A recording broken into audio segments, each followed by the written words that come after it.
Ladies and gentlemen, boys and girls, welcome to the greatest NZ live political podcast in the world, The Working Group. Hosted by beloved left-wing broadcaster Comrade Bomber Bradbury, with the best political panel in New Zealand media, reviewing the week, setting the agenda, avoiding defamation.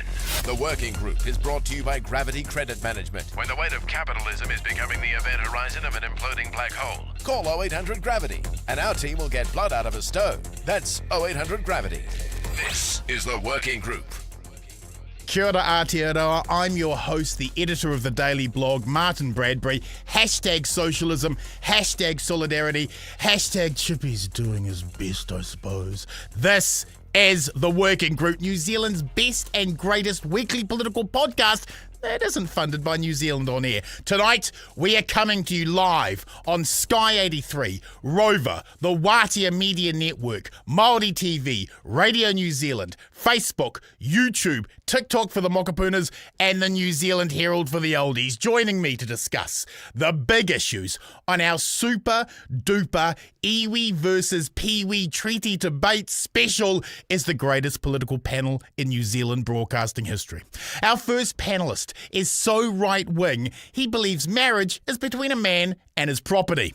He's the only columnist in New Zealand with an active petition on Action Station begging he's put behind a paywall, the libertarian liquidator, the Cthulhu of Capitalism, the 17th most humorous white cis male columnist without a pronoun at stuff. Damien, all tax is theft. Grant, kia ora comrade, welcome back to the show. One word to describe the week, please, sir.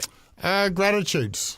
I've been chipping in bits of money to the ACT Party for going on 2 decades now, and you know that meme where the guy goes to the counter and the 2 guys behind, and he's asking for something, around the world cruise, and the guy behind the counter says, "Best I can do is a half-price ticket to Waiheke Island." Well, this is how I feel with ACT.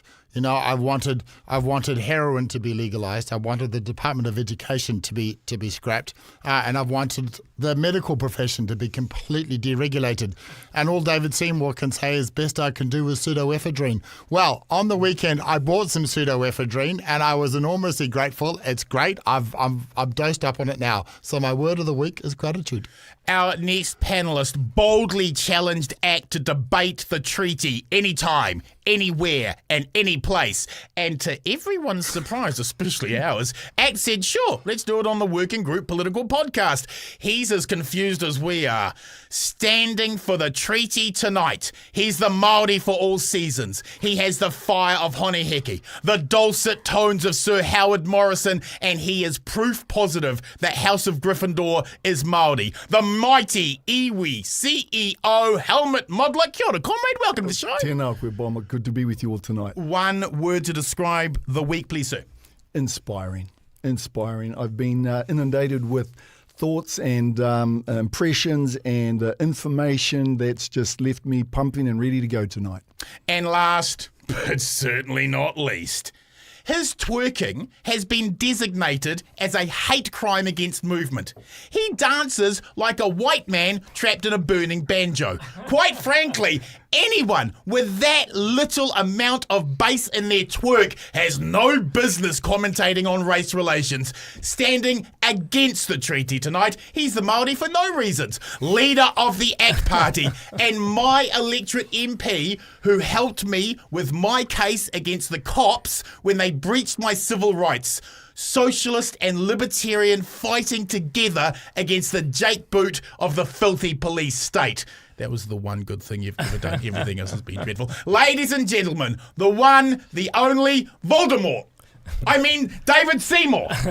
Kia ora, comrade. One word to describe the week, please, sir. Well, it's worth coming just for the intro, and to all my neighbours in the Epsom electorate, we're always there to help you, as even my socialist tormentor will admit. Look, my word would be equality, because tonight we're talking about why equal rights are so important, not just in New Zealand, but in any society that wants people to be able to solve their problems, work through their differences, and actually get to a better place tomorrow than they were yesterday. And so equal rights, that's what I'm thinking about and talking about tonight, and that's what the Treaty Principles Bill is all about. Okay, comrades, let's get into this evening's rules. Both David and Helmut have a 3-minute opening statement on what the treaty means to them and its place in New Zealand. Then the debate will move to a revolving quick-fire question panel segment, which Damien Grant will join. And at the end, David, Helmut and myself will each have a 2-minute final word. Damien will have a 1-minute final word because no one should be forced to listen to a libertarian longer than 60 seconds. Those are the rules, but... You're giving me 3 minutes. But You're not because, a real libertarian. Yeah, Obviously. that's right. That's the reason. That's the reason. You're not a real libertarian. You haven't decriminalised heroin. But because those are the rules... But because I am Pākehā... You haven't donated enough. Because I am Pākehā, remember, I can change the rules at any time in a way that benefits me and then get grumpy Well when said. everyone calls me a racist. Welcome to the working group. Well Jump said. on in. Let's kick things off tonight with David Seymour's opening statement. What does the treaty mean to you and its place in New Zealand? You have 3 minutes starting now. Look, it's a beautiful document. It is the foundation of our country. And if it was just left at that, I think would be in a very good place. If you actually look at it, it says the government has the right to govern, that everybody's basic rights will be protected. They're not just their property, but their taonga, all of their rights to live as they'd like to live, and that everyone has the same rights and duties. You can read it in a page. It's a fabulous piece of work. But we've got a problem, which is that over the past 50 years, since Parliament said that there was such thing as treaty principles, and that's how we should view it, that's the lens through which we should see the treaty from the present day, Parliament forgot to do something. It forgot to say what those principles actually are, and into that void has rushed jurists from the courts, the Waitangi Tribunal, whose job it is to define the principles but doesn't want to have this bill, despite not having done it themselves for 50 years. You've seen the public service, you've seen the academics, you've seen a relatively small group of New Zealanders have come up with an idea of what Parliament meant by the principles. And the problem is that that definition says that there's a partnership between races. That means that we are seen primarily as a race rather than as human beings with equal rights in this country. And the result of that is that all sorts of other things that we need to be able to solve, like how do we build more houses for the next generation? How do we consent and build and fund the infrastructure to connect those houses together and connect them to jobs and opportunity? Come to that. How do we grow the economy? How do we ensure that people get along to school and get an education? Has been distracted and sidelined by this constant obsession with division under the so-called principles of the treaty. They've said that it's a partnership between races and therefore there had to be a separate Māori health authority. 3 Waters had to be co-governed. That if you have a public department, there might be a Māori CEO and a non-Māori CEO. That you can have infrastructure projects held up by the need to consult local iwi. And on it goes. So many of the problems that we need to solve together, we actually can't do because of this divisive interpretation of the treaty that Parliament left open to a small group of people to have a say that is different from how most New Zealanders would like to live and believe. The Treaty Principles Bill is the solution to that problem. It says that the treaty means what it says and says what it means. Government has the right to govern, everyone has their basic rights protected, and everyone has the same rights and duties. And I think if Parliament was to finally answer the question it posed 50 years ago with the Treaty of Waitangi Act, that there are principles without saying what they are, then I think we could actually go forward together and solve so many of the other challenges that we face.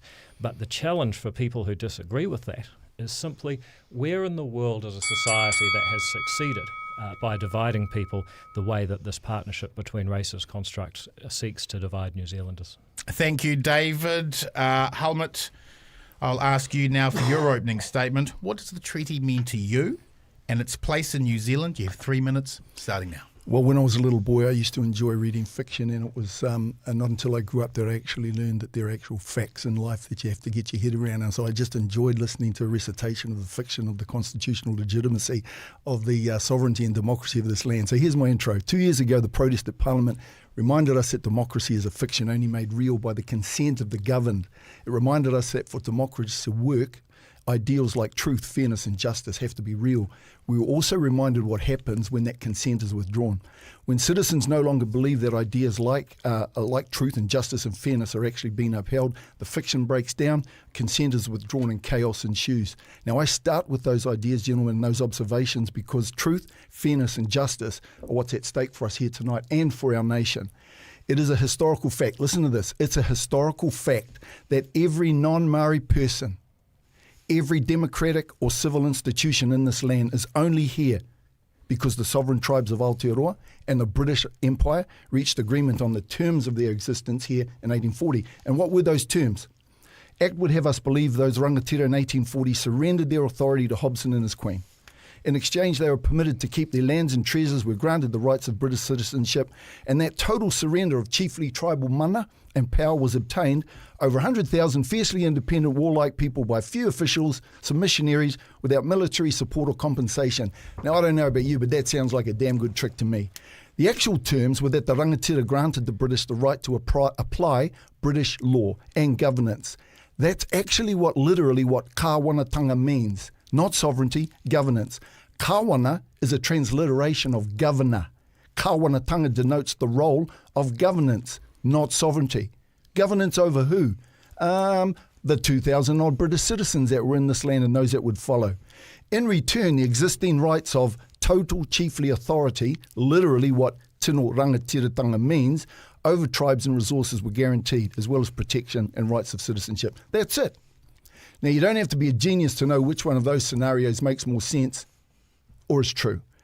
The good news is, though, whānau, is that our ancestors had a vision for the creating together here in this beautiful land something new, something better than they had previously enjoyed. Te Tiriti still holds that promise for us today. Respectful coexistence of kāwanatanga and rangatiratanga, as outlined in Te Tiriti, has already been agreed. The only way forward for us is, if truth and justice are to be involved, is with the retention of that coexistence.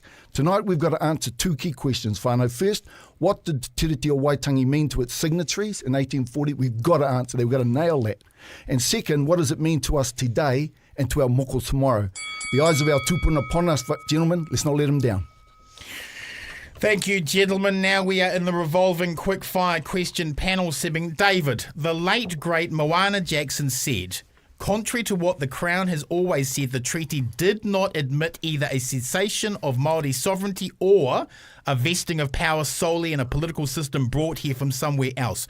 Rather, this is what he continues with, it suggested something that could be unique in this land, a constitutional framework which allowed for what the Waitangi Tribunal has called different spheres of influence, in which the will of Māori and the will of those who have come after 1840 could be expressed in a new and relational way. I put to you, Māori and those who came after 1840 have worked to find pragmatic ways of fulfilling the treaty. Why are you so ideologically driven to undermine that pragmatism with this referendum bill? Well, a couple of things. First of all, it just doesn't work. It hasn't worked anywhere in the world. You know, if you can find an example where people are categorised by who their ancestors were or their ethnic background, and they have a role to play in society and a role to play in politics based on race, and that's been a success, I'd love you to point me to it, because I can point you to many examples where things like that have been tried and they've been a failure. In fact, most of the good people in history have worked towards equal rights, universal humanity. That is actually what New Zealand is based on and what we've signed up to in various international treaties for that matter. The second point is, have people pragmatically worked towards better ways to live together? Absolutely. And I'll give you an example of that. You know, there's one policy I have that the Iwi Chairs Forum has recently written to me and said, I agree with that. That's charter schools, or kura horua, to use the te reo Māori name.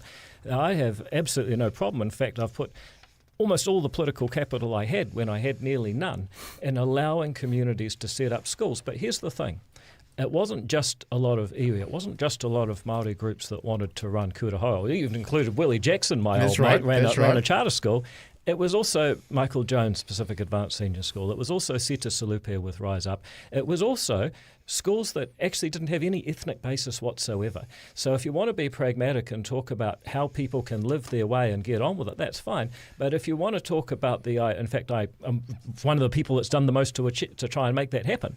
But if your idea is that actually somehow, you're going to have a separate health authority, you're going to have different voting rights, that you're going to be appointed to government panels, all based on who your ancestors were, I'm sorry, it's not worked anywhere and it's not going to work here. Helmut, the late, great Professor Ranganui Walker said, "I have no time for the privileged people who take advantage of their privileged position to attack the weakest in society." What is really driving this anti-treaty agenda by this government, do you think?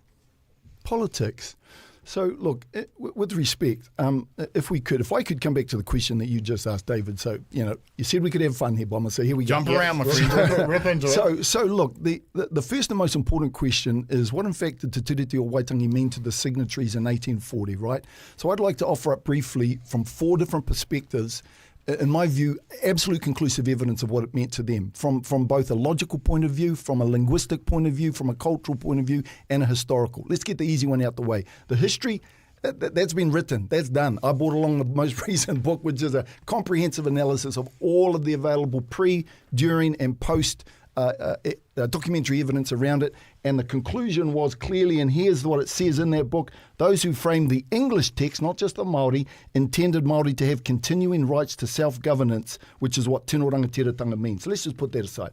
Second one, from a logical point of view, and I've mentioned this a few times, that these islands were filled with over 100,000 independently, fiercely independently people. Hobson comes along with Williams and Busby and manages to prevail upon them to surrender their mana, in effect, right? Just logically, I'd like someone, David, please, not right now, but please explain to me what. Just tell me when. Yeah, what was in fact said to those leaders, men and women, that enabled them to surrender that. The third observation I'd make, which is really important, which is cultural, right? Now, non-Māori New Zealanders may not understand this about Māori people from a traditional worldview point of view, but hopefully people will have heard of mana and mauri and ora.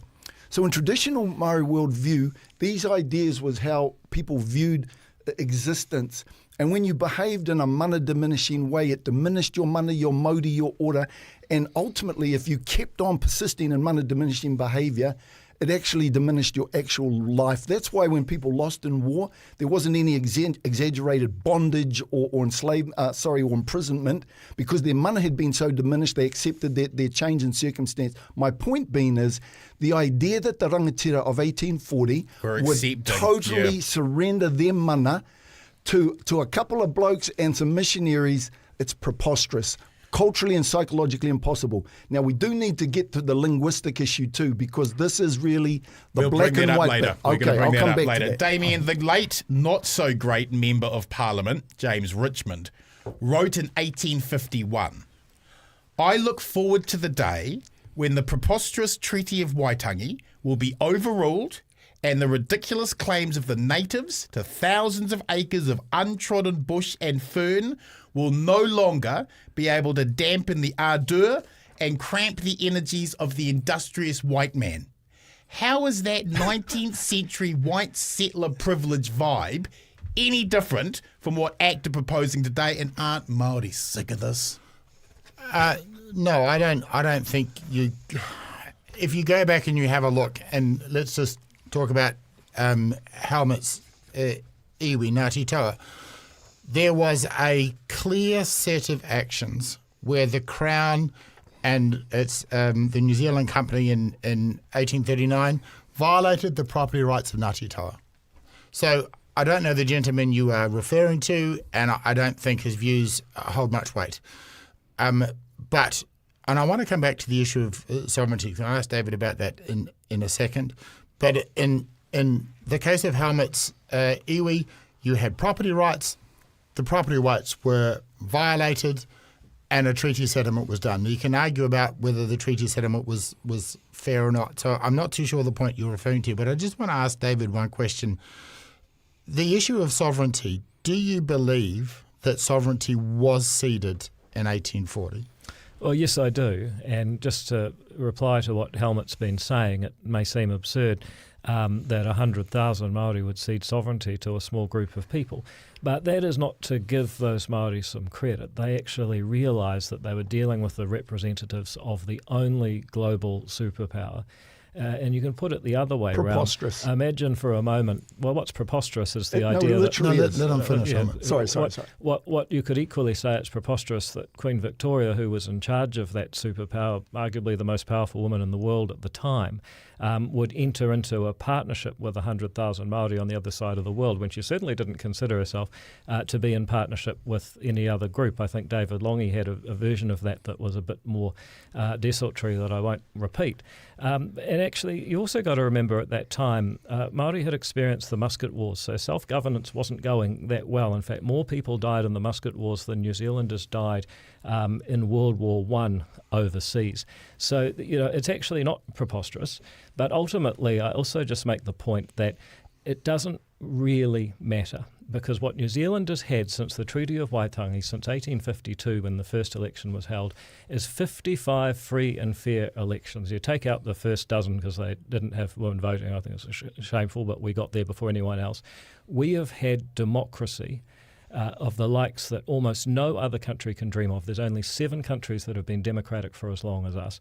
There are people all over the world who wish they had a government that was democratically elected the way that New Zealand is. That is the true legitimacy of Parliament today. That is the true legitimacy of the government today. People all over the world wish that they had that, and yet there are some people who want to look back 180 years into history and somehow run away from it. How much can we get a response to that, please? Look, so not for a moment do I actually want to denigrate in the slightest the value that's come to this land, in fact, the whole world of liberal democracy. Not for one second.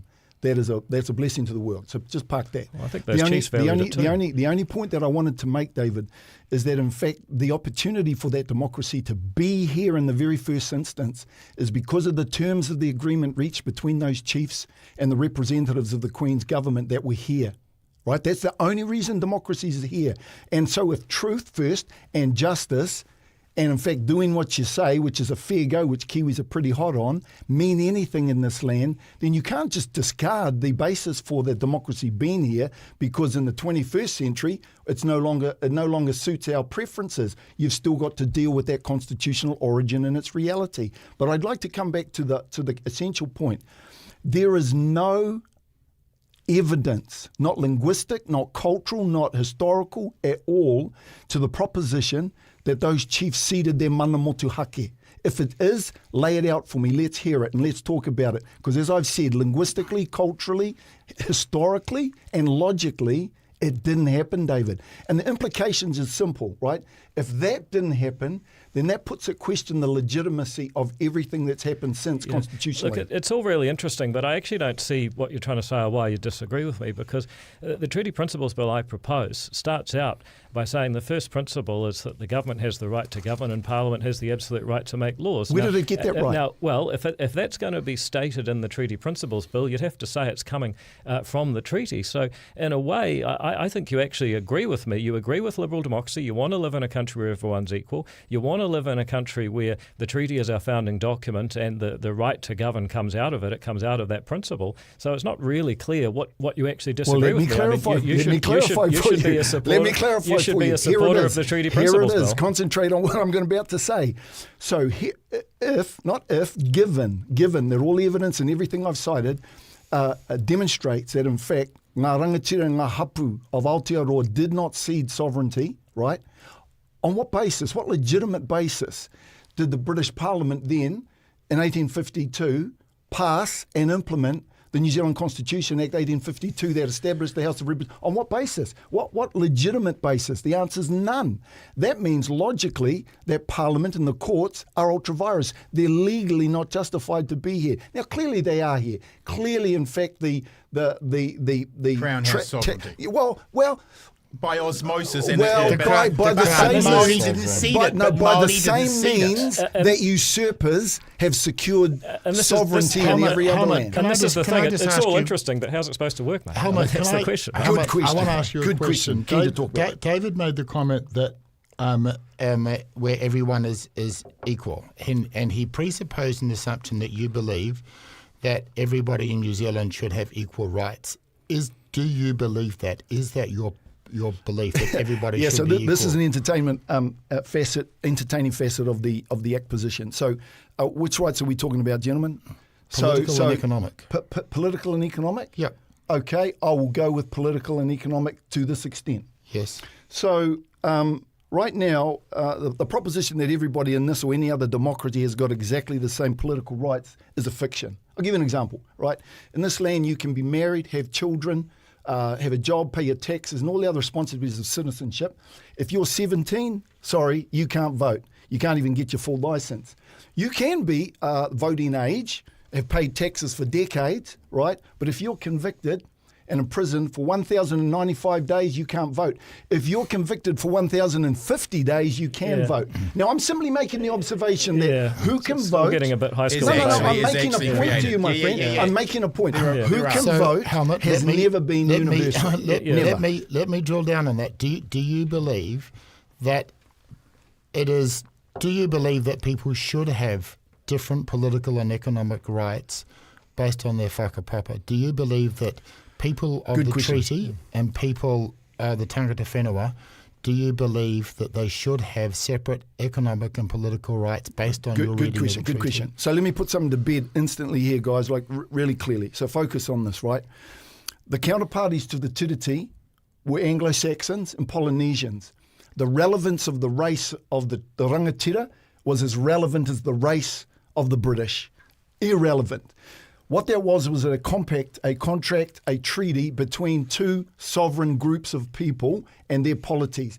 What we're talking about here, in effect, is dual citizenship. My dad's German, so I've got a German citizenship. My dentist talked me into it when I was 20.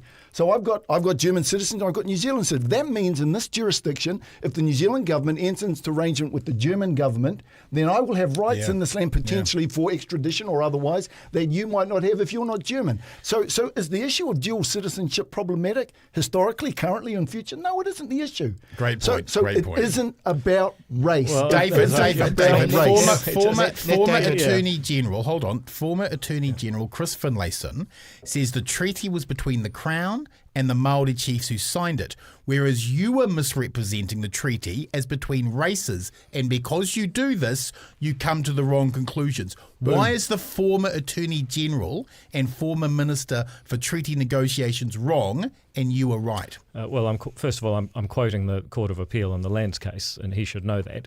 In fact, what I'm against is precisely that interpretation, which Dame Claudia Orange writes about, which Dame Jacinda Ardern spoke of at Waitangi in, I think, 2020, but certainly one of the years she was Prime Minister there. That interpretation of the treaty between a partnership between races is what is so caustic and toxic to the future of any country. Well, this is the problem, right? The reason we're doing the Treaty Principles Bill is that out of those words from the Lands case, you've had this interpretation that the treaty is a partnership, the way that it was just described by Helmut right now, that somehow there are two types of citizenship and somehow there are different people with different racial backgrounds and therefore different rights and different entitlements in our society is okay. And well, it's not hard to think of someone with dual citizenship, is it? Well, that's certainly true, but that is not the rights of a New Zealand citizen. Those are rights that you would have if you were in another country. The point is people are born in this country and they come from so many different backgrounds with their own challenges and choices and problems. My call is to stop dividing people by their ethnicity and their race. That's all we're asking for here. I agree with that. Are treaties supposed to be honoured or settled? Well, that's self-evidently true, right? But if I could come back to this about, look, I 100% agree that it is not helpful, nobody likes it, to differentiate people explicitly on race and ethnicity. This is what I'm trying to communicate to you, David. That is not actually the kaupapa. What we're talking about is belonging to separate sovereign entities who entered into willingly terms of agreement and which one side almost straight away breached and has done so to this day. That's the issue. It isn't about race. I agree with you that it's divisive. But can I make an observation about race? And we've talked about this before, not about race, about the ability within a successful democracy. You're sounding more and more like you should support my bill. Well, I would actually want everybody to understand the issues that underlie your bill. Let me just make this last point. You accept the government as sovereign. You're against racial discrimination. No, I don't accept the sovereign. Well, you've said that it is. No, I didn't. I said it's not. It's ultra vires. It means it doesn't have any legal authority to make that claim. Okay, well, then we're back to square one on that one. There are two versions. Explain how that's not true. Damien, there are two versions of the treaty. Most Māori signed the Māori version. We are signed up to the UN declaration that states when there are two versions of a treaty, the version of the indigenous language takes precedence, meaning Māori did not cede sovereignty. The principles were an attempt to recognise this. Why crush the pragmatism for ideological fervour? I don't know that David's bill is attempting to do that, and maybe we should just talk to David's bill, and particularly the second clause of it. And I think it's useful to read it out. Rights of hapu and iwi Māori. The Crown recognises the rights that hapu and iwi had when they signed the treaty. The Crown will respect and protect those rights. Those rights differ from the rights everyone has a reasonable expectation to enjoy only when they are specified in legislation, treaty settlements, or other agreement with the Crown. Now, this has caused Don Brash all manner of upset. He's very unhappy. But Helmut, my reading of that is David is saying if you had rights in 1840 and your descendants and your iwi and your hapu had rights in 1840, those rights continue to exist. Correct me if I'm wrong, David. Yeah, that's absolutely right. It appears to me that what this bill is attempting to do is saying if you had rights in 1840, those rights continue forward, whether they be economic, property, political, whatever, but you can't add additional rights onto that. And that will be something like, for example, co-governance that wasn't covered by a treaty settlement. What is your problem with that, Helmut? Why do you think this is... You stopped. You said the Crown will respect and protect those rights. Those rights differ from the rights everyone has a reasonable only when they are specified in legislation. In other words, what your bill says, David, is that we acknowledge that you have what the treaty said you have, but if they differ from what everyone else has got, then that'll only apply if we say so. David, your democracy only exists because our chief said you could come here and establish it. And the terms of that legitimate establishment was that our hapu would be able to rule themselves. That is literally what tino rangatiratanga means. That's literally what it means. And all I'm inviting you and the rest of the country to do is to front up to those facts, not the fiction, the facts. Now, what we do about it, let's talk about that now, right? Because that is the big topic. But the first point is sovereignty was not ceded. But David, I mean, there's a lot to respond to that's kind of built up. But I'll just skip the bit about how political equality is a myth because some people go to jail. That's because you committed a crime. They were just examples. Well, no, I mean, the point is... others. Well, the point is that all people have equal rights. However, there are consequences and laws for your actions. But it's not that one person should be sent to jail and another person shouldn't when they behave the same. That would be inequality. Equal rights means that everyone is born equal. What they do after that, there's also always cause and effect. And in actual fact, throughout our society, we have people who can all point to grievances and things that have happened badly in the past. We have people that came to escape the Scottish clearances, Irish famines, living in Dickensian England. We have people who have come more recently to escape all sorts of regimes. We have refugees. I represent an electorate that still has people who actually survived the Holocaust. I mean, there is no shortage of people that can point to things in the past. The question is, how do you make a society flourish? How do you create a society where people are able to flourish? And I would argue that this treaty principles bill, by saying, look, the government has the right to govern, it's actually reflected in a treaty principle. So if your concern is that the legitimacy of the parliament comes from the treaty, This does that. It says that people have a right to pursue their goals and own their things and pursue their language and culture and whatever other dreams they have within a legal framework provided by this government. This bill does that. David. And that we all have equal rights and duties. That is the foundation for the kind of society where people can get on, solve their problems, flourish in self-chosen ways, and ultimately be happy. Let's now, talk my about some of challenge that is what's flourishing. actually wrong with that? David, just keep obfuscating, David. I asked treaty lawyer and the most powerful Māori Jedi in New Zealand, Annette Sykes, if she wanted to ask you a question tonight, and she certainly did. Auntie Annette asks, is the Treaty Principles Bill a political sham to mask the real intent of acts to introduce a citizens-initiated referendum just before the next election to further fray the social fabric of our nation? Are you going to be launching a citizens-initiated referendum off the back of this 6-month stunt? Well, first of all, I'm not going to do that, but I thought someone might say something like this, and I want to read you something, and if you'll just give me a second. Please. We've moved towards the light of liberty by removing distinctions in law that once treated people differently depending on their religious conviction, their gender or their race. And most recently, this House decided to remove gender from the marriage laws. Many countries have never achieved that, but it's extraordinary that, as if engaged in some form of historical shuttle run, we who were first to touch the cone are now rushing back to create new distinctions in law. I refer to those who claim that the only way to achieve material equality between the Māori side and the British side of my ancestry is to create more legal inequality. No doubt they have noble intentions, but public policy should be measured by results. That was me in my first speech to Parliament, 31 years old in 2014. So if you want to say that it's a stunt, that it's political, I can tell you that my conviction and belief in universal human rights, that we are all born equal and we should never be treated differently under the law, I was saying it right from the start. 10 years ago, 31 years old, first speech to Parliament. Helmut, the only thing I'd say is I think I've got better at condensing down my language in the last 10 years. Please, Helmut, go for it. Yeah, look, we're not talking about the misfortune of individuals in their lives and leaving things behind. What we're talking about is the constitutional origins of a nation. What we're talking about is the black and white words and the literal meanings of those words. We're talking about the historical context that enables us to be here. So please stop saying, look, just leave it in the past. Stare at those words, be honest with what the historical record says, and just acknowledge that ngā hapu did not cede their rangatiratanga, their sovereignty. Now, the logical implication, David, is this, that everything that flows out of that is ultra-virus. Everything that flows out of it is not legally or constitutionally valid. But what do we do about that is the big question, which I really want to spend time on. What does kawa?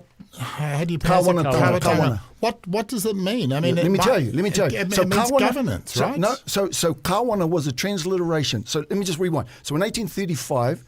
The United Tribes in the north, the Declaration, and the Declaration of Independence wrote to express to the King of England at the time, William, I believe, the idea that they were in possession of the sovereignty on this land, and the king acceded to that. Now, the language that they used was that they had the kingitanga, which is obviously a transliteration, and the mana over the whenua. So here we are, jump forward 5 years. And Williams, right, sees the words in English, and what does he choose? Governorship. Not mana, not kingitanga, governor. So the point is, those chiefs surrendered the right for the British to rule over their citizens. That makes sense, bro. That makes sense. But doesn't that mean, right, just accepting your version of, because I did notice a difference between the word kiwitanga and kawanatanga. Yeah.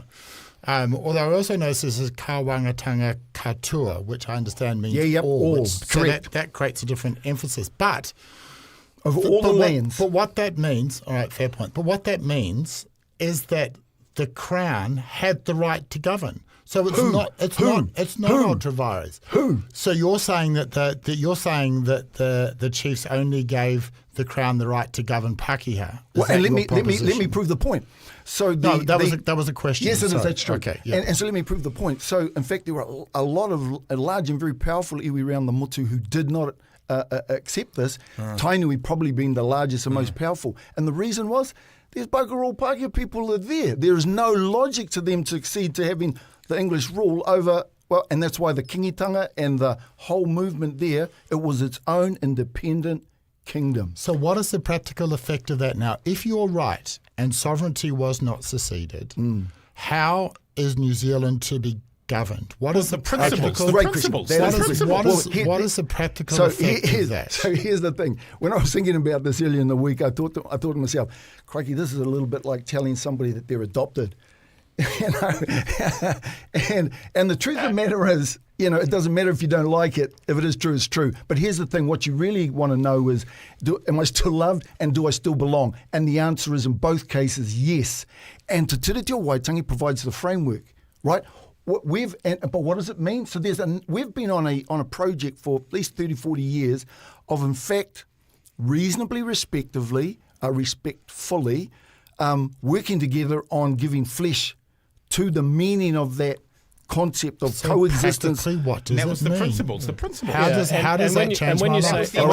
When you say we, and this is core to this whole kaupapa of the treaty principles bill, by we, a tiny group of jurists, of academics, of public servants, a tiny group of New Zealanders who do not reflect New Zealand society have gone about inventing a version of the treaty principles, filling in that blank left by Parliament with something that says we're a partnership between races, that Maori have the right to active care and protection, implying that others do not, and ultimately led to policies that are so divisive. And you only have to look at One News. They said to me the other day, we did a poll, 46% of people say New Zealand's more divided by race. I said, yeah, you're going to blame that on the government? They're like, yeah. I said, well, funny, because it was 47% last year. I mean, this is the thing. It's not hard to catch out of One News journalists these days. But I tell you what, that's why we're doing it on here. And I just make the point that we have become a divided society. We've never been so focused on race. Perhaps the last time we were this focused on race was during the Springbok tour, when New Zealanders were united against apartheid. Today we are divided by something awfully like it, which is the idea that people have a different role to play in our society because of who their ancestors were and what they signed and what they did. Comrades, it does not work. We need a word from our sponsor. We do need a word from us because he's out there frustrated. He's walking Sure, us Andrew, down. they're going to pay the bills. Exactly. Our sponsor, our long-suffering sponsor, is Gravity Credit Management. And I was just chatting to Andrew Kingston just out in the foyer. And Andrew had a good news story, and he wanted to reference a client, Grant Kavanagh from Green Goddess. He referred a debt to Gravity Credit Management as a result of hearing this on the podcast. He referred the debt on the 6th of August, and by the end of September, 95% of the Green Goddess debt has been paid. And Andrew just wanted to make the point that he's very excited that he's actually got a customer from the year and a half he's been sponsoring this. I think the return on investment is a bit dubious for him, but he's wanted to give a shout out to Gravity Credit Management. It works, and if you want to support Gravity Credit Management, because if you do, Andrew will keep supporting this show, and if you don't like it, then go somewhere else. But you can get hold of Andrew, go to gravitycredit.co.nz, call 0800 Gravity, and Andrew will be happy to take your call. David, by inserting Hapu and iwi legal rights, you have cleverly inoculated yourself to any claims of racism over the next 6 months. But will Hapu and iwi legal rights be in the citizens-initiated referendum you clearly intend to kick off afterwards? Will it still be in it? Come on, Bob. What happened to good faith? No, look, I don't. This is the working group, David. Come on. There ain't no good faith. You've been here before. Will they still be in there? Look, first of all, this whole idea that we want to do a citizens-initiated referendum, not happening? we wouldn't for a couple of reasons. Okay. One is that you've got to go out and collect 350,000 signatures on something called paper. And you don't think 6 months worth of promotion will get you those 300,000? Well, I don't. I can think of other ways to advance this. Number two is that it's not actually binding. So we've seen this before. Citizens-initiated referendums, people get very excited. Nothing happens. It doesn't actually build people's faith in democracy, which is one of my goals in my career. But in terms of you talk about the rights of Hapu and iwi, I mean, look, they were the signatories to the treaty. I think that it is right and proper to acknowledge that. Very clever. But I also think it's important to recognise that we're now 180 years later in a society, as I've said before, of all sorts of people with different backgrounds and challenges and choices. And the best thing that any country can do to overcome its problems is allow people that equal right, that equal chance to flourish in their own way. Then we can get stuck into the things I'm really worried about that affect Māori people disproportionately. That is, how do we build more warm, dry, healthy homes? How do we get more people to school with a decent education? These are how do we get high-paying jobs? How do we make sure we're good environmental stewards? These are the kinds of things I'm committed to. I just want to ask David the same question I asked Helmut. If your treaty referendum passes, what practically will change in New Zealand? What will be the difference that Helmut and the rest of us will see a year after if your referendum passes and becomes law? You'll see a country with a renewed confidence that we're no longer uncomfortable about the treaty that founded us, because we've had a national discussion. We've had a real debate like we're having tonight, which I think is going pretty well, by the way. Kia ora. And we're actually, there you go. And actually we can move forward together and say, look, our country was founded on a voluntary agreement that set up a parliament that allows us to live together with equal rights. Have bad things happened in the past? Absolutely. Have we made an incredible, I think a really admirable effort to try and redress a lot of those wrongs? I don't think many countries would have done that. You've been a politician for too long. You didn't answer my question. What comes out of that tangibly? I want something. Will I still need, when I'm doing a building consent, will I still need to go to Helmut's iwi and get and consult with iwi as currently is required under the RMA? What are the practical differences that are going to change? No, it's a fair question. So first of all, the Treaty Principles Bill won't change the RMA, but it will change the whole environment that land use laws and every other kind of law is made in. So when someone stands up and says, I think that New Zealand's a partnership between Māori and the Crown or Māori and Pākehā, and therefore we have to reflect different roles for different people in this law, you'll be able to stand up and say, no, we had a debate about that. We're all equal. That's what the treaty really says. It'll be Aotearoa New Zealand minus the Aotearoa. Yeah, Helmut, David claimed earlier this year that many of the chiefs who signed the treaty would have voted ACT today. That's a very interesting proposition. That's an interesting proposition. Look at his caucus. Put it to one side for a second, because I really would like to invite David to stop talking about housing and employment and all that stuff. That's a given. That's a given. We need that. So let me finish. What's the point of a constitutional setting if it doesn't allow that? The point we're talking about here is constitutional validity, right? And I really implore you. Well, because everything flows out of it, David. This is a rights-based civil society. If rights are just made up arbitrarily by the majority, the tyranny of the majority, and we can ignore the historical realities, then what the heck are we doing here? This is a rules-based civil society. Where did the rules come from? You're not too far away. Where did the rules come from? The rules came from those words in black and white. Let me come back to the point, though, about why it aggravates you. Let's come back to partnership. So here's the observation I'd make about where things have happened recently that I think has got under your skin. So up until I was a teenager, nobody talked about Te Tiriti. All right, it wasn't until the 70s, bit of activism with Tamiti in the whānau. We get into the 80s, because of the activism, our courts and the political capital that's been created forced our politicians to reevaluate this issue. They did that, and the evidence that they found was that in fact there was a case to be answered. There was a case to be answered, right? But here's the rub. They found themselves, and I'm talking particularly about the courts, with the task of trying to reconcile the irreconcilable. Yeah. Namely, how do you reconcile the Crown's position that they have sovereignty and the coexistence of rangatiratanga? Those are not entirely reconcilable. What is reconcilable is the existence of governorship or kāwanatanga and the coexistence of rangatira. And the funny thing is, those are the actual words. So here's what happened. Because of that, you're never going to get the courts or Parliament to say, actually, we didn't actually get the legitimate right to set ourselves up here, so let's do something elegant.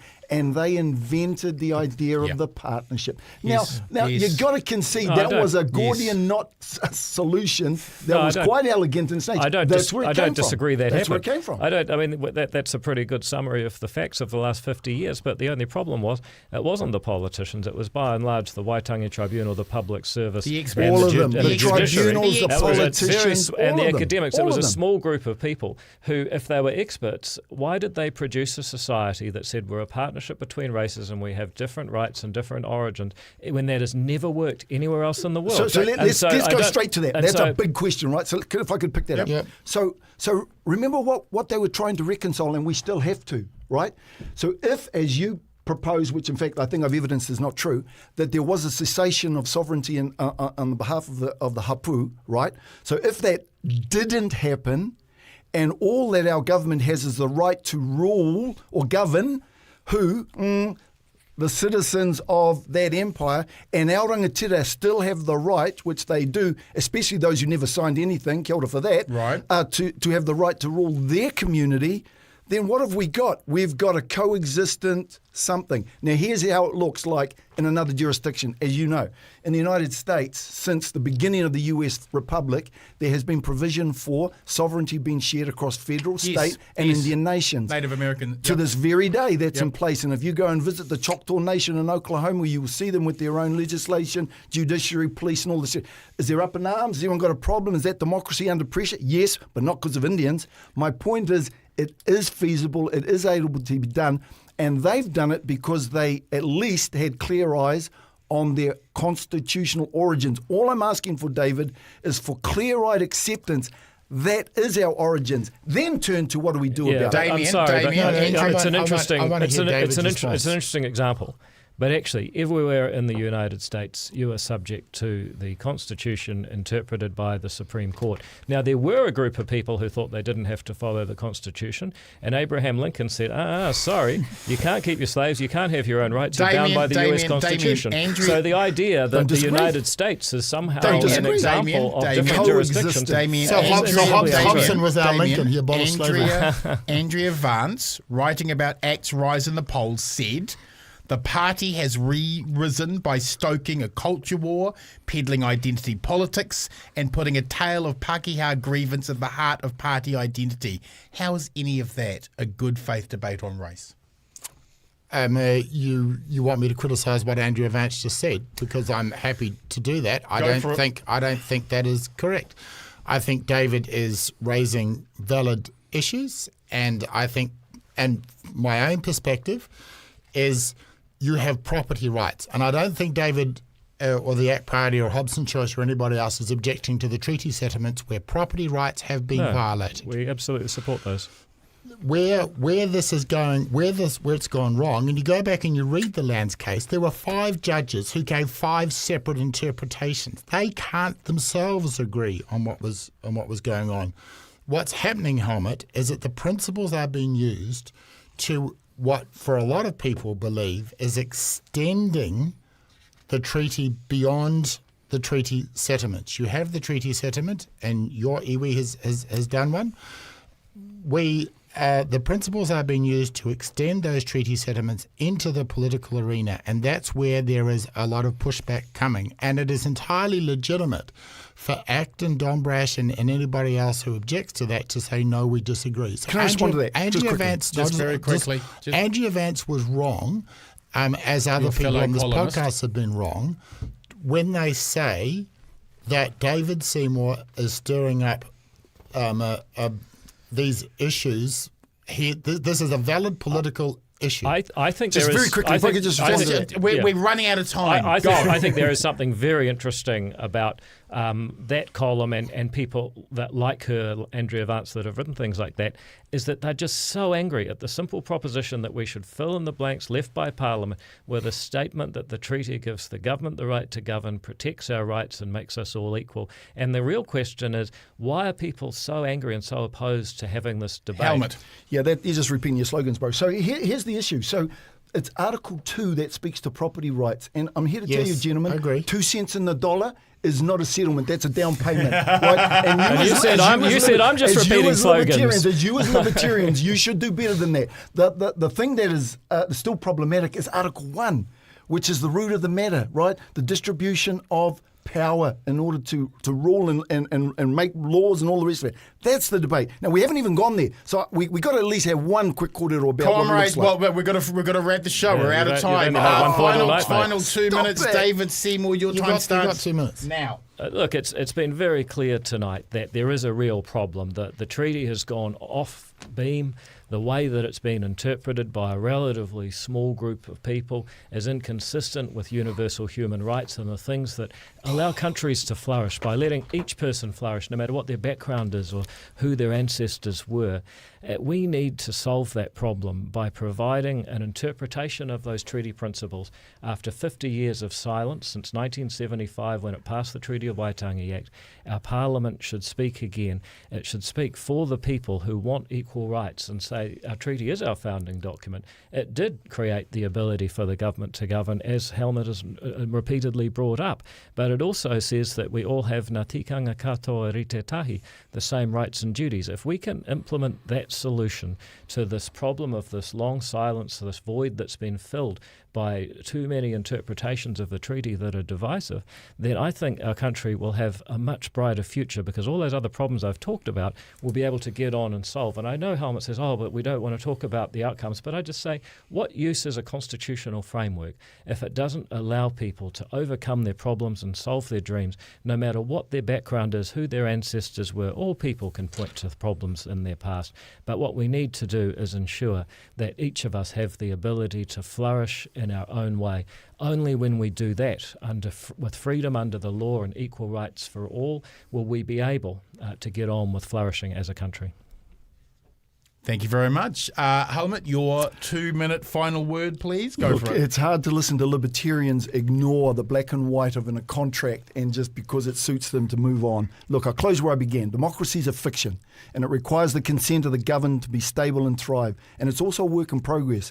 To strengthen this democracy, we must repel its unjustly tilted foundations, resume our journey of truth and reconciliation that has been attempted to be reversed, create for ourselves a democracy that honours, not ignores, our constitutional origins and reconciles the coexistence of kawanatanga and rangatiratanga. That's it. We've already agreed. Let's just do it. And what might it look like?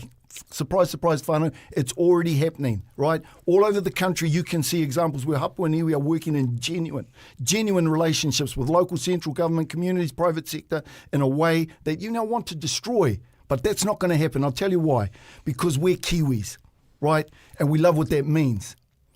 We know that we've become better as we've wrestled with these issues in recent decades, and I've had endless feedback from Anglo-Saxon Kiwis and others who told me that. And because Kiwis believe in the truth and justice and a fair go, that's why that'll never happen. Lastly, Dr. Martin Luther King, to quote him, the great man, said the arc of the moral universe is wrong, bends towards justice, and the day for that justice is here, whānau. And that's what the treaty offers us, a place for everybody to be in this land. Let's embrace it and realise its promise. Preach. Damien Grant, you have 1 minute because no one should listen to a libertarian for longer than 60 seconds. Helmut, I think Martin Luther also made a comment wanting to judge people by the content of the character, not the colour of their skin. Quite right. So we can always be selective.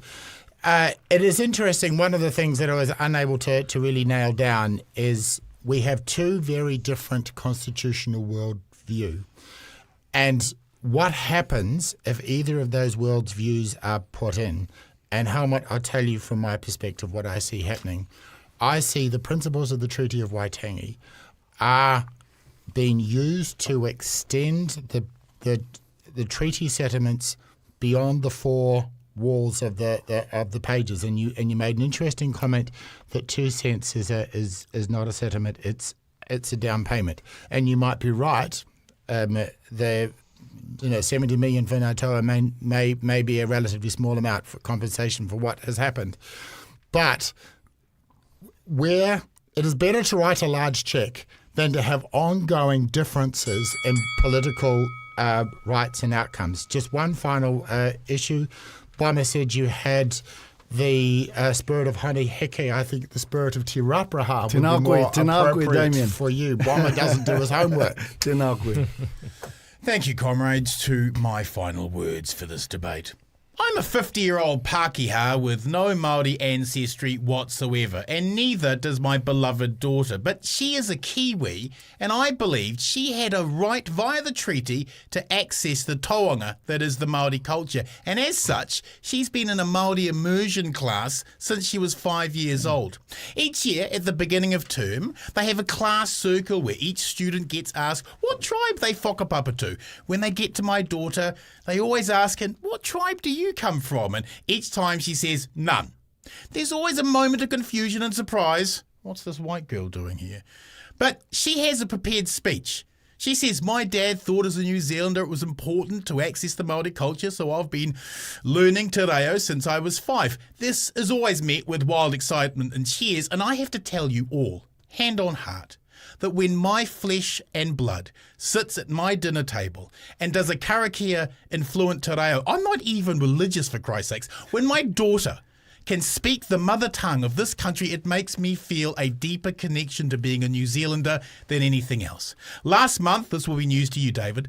Last month, my daughter participated in a kapa haka theatre production that saw 10 schools performed kaka haka as theatre.